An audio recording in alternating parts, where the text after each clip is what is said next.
Are you losing top accounting and finance professionals during your interview process? If so, you're probably making one of these three mistakes. Hi, I'm Bernadette. I've been an executive recruiter in the greater Phoenix area, focusing on accounting and finance professionals. I've helped thousands of hiring managers and professionals hire great candidates and find great opportunities. The advice I'm giving to you today is not textbook. It's based upon my years of experience as an executive recruiter, and more importantly, what I've been hearing from candidates over the last year. So let's continue. Are you making one of these three mistakes? Mistake one, not giving somebody a career path. If you are looking to hire somebody that is coming up in their career, no matter what level, people are interested in learning and growing. So even if you're hiring for a controller, even if you're hiring for a CFO, if that individual is still coming up in their career, they are going to be looking for growth, career opportunities, learning opportunities. So at every level, we hear individuals looking for career growth. So whether you're a staff financial analyst, whether you're a staff accountant, whether it's, director of FP&A, people enjoy growing in their careers. They enjoy learning. Now, there are people that you might interview that have been there, done that, and that's not as important to them anymore.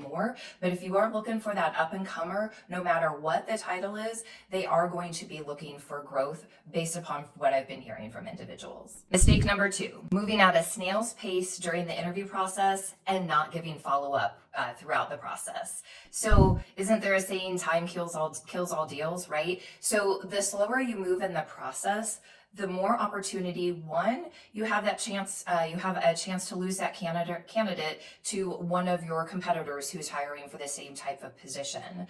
But also, the interview process, the hiring process, gives somebody an idea of the pace of the organization. If it takes you a month to hire, the controller, the CFO, the staff accountant, the senior accountant, the analyst, that's the pace that the company is going to move throughout this individual's career. So if you like somebody, hire them.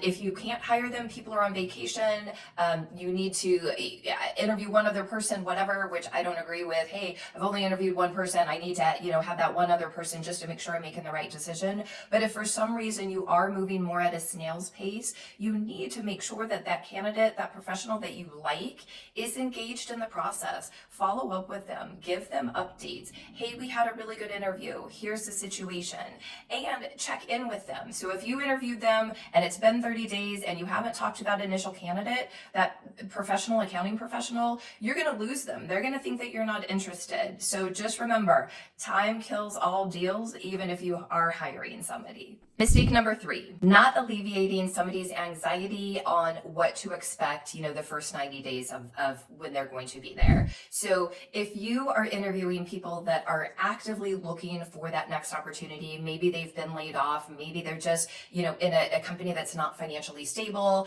maybe they're in a horrible environment and they're just ready to go, that's not the person that I'm talking about. Those individuals, they're ready to come on board, they're ready to make a move. But if you are recruiting that talent that has the specific skill set that you're looking for, chances are they're pretty happy in their current position, and you're going to need to convince them that you have a better opportunity than where they are right now. One of the easiest ways for to lose that person is for them to get anxious. They're comfortable in their job, it's not really bad, they like it, their salary's good, they have a great vacation. One way to alleviate the anxiety of making a change, because remember, after all, you are dealing with accountants that are more thoughtful, right? Even on the finance side, they're a little bit more thoughtful than maybe say a marketing person or a salesperson. So that accountant is going to want to know, that side of the brain is going to want to know what to expect when moving into a new position. So take the time to say, in the first 90 days, here's what we expect. Here's some of the projects that you'll be working on. Here's some of the challenges that we're facing. Really be transparent and upfront.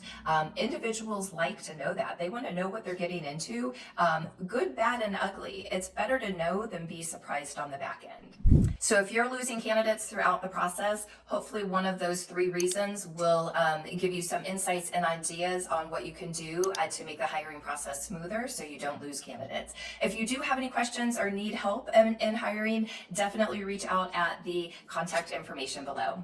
I'm Bernadette again. Thank you for watching the video.